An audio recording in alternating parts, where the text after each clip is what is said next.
Bismillahirrahmanirrahim.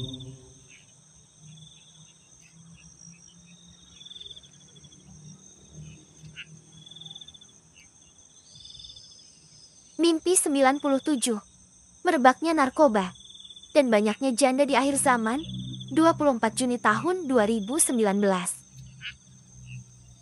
Aku bermimpi sedang berjalan menuju ke rumah bibiku Ismatun Himi di suatu malam. Aku melihat di sebuah kampung yang aku lewati. Ada beberapa orang pemuda yang sedang berkumpul di pinggir kebun milik warga. Di tempat itu, ada sebuah berugak bambu sederhana. Aku merasakan melihat dan mengetahui para pemuda itu hampir setiap malam berkumpul di tempat itu. Aku memperhatikan apa yang mereka lakukan. Mereka ada yang merokok, dan ada juga yang menghisap sesuatu lewat hidungnya.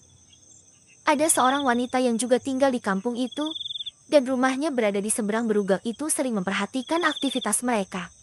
Ibu itu berkata padaku, mereka itu sedang menggunakan narkoba, dan banyak anak gadis yang masih SMP mereka ajak menggunakan narkoba juga. Wanita itu mengeluh dan ia berkata padaku, bahkan anak gadis saya baru saja kenalan dengan para pemuda itu. Mereka mengajak dan mengajari anak saya cara menggunakan barang haram itu. Itulah mengapa saya setiap hari mengawasi mereka dan mengekang anak saya agar jangan sampai bergaul dengan mereka. Tiba-tiba di atas langit aku melihat ada tertulis ayat-ayat Al-Quran, yaitu 2 ayat terakhir di surat Al-Baqarah. Lalu, aku membaca kedua ayat yang tertulis di langit itu. Amana Rasulullah bima unzila ilaihi mirobihi wal mu'minun. Kulun amana billahi wa malaikatihi wa kutubihi wa rusuli. Lanufariku baina ahadimi rusuli. Wa qalu samina wa atona gufranaka robana wa ilaika masiyya. La yukallifullahu nafsan illa wusaha. Laha makasabat wa alaiha maktasabat.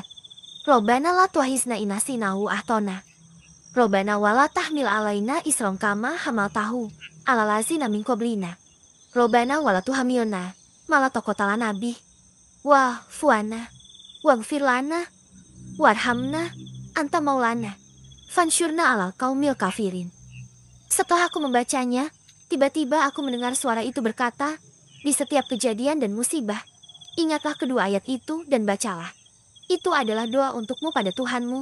Mohonlah perlindungan dan sabarlah. Lalu aku melanjutkan berjalan ke rumah bibiku.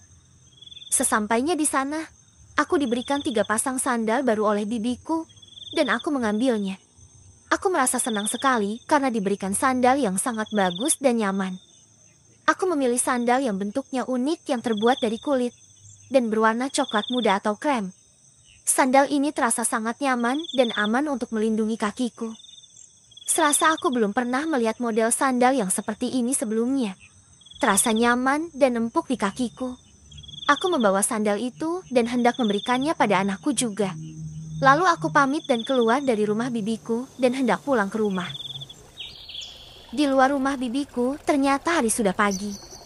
Dan dalam perjalanan pulang, aku melihat ada mobil angkutan umum yang lewat dengan perlahan di depanku.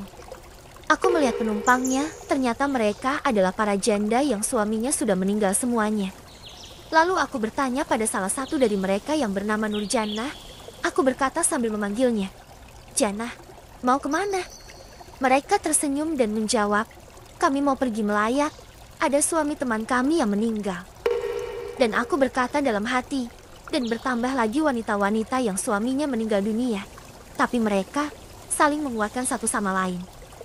Setelah mobil angkutan itu berlalu, tiba-tiba 2 ayat terakhir surat Al-Baqarah itu muncul lagi di atas langit, dan aku membaca kembali ayat itu. Setelah aku selesai membacanya, lalu aku kembali berjalan. Dan sampailah aku di rumah tetanggaku yang berada di dekat Masjid Nurul Jannah. Ternyata itu Nurjannah.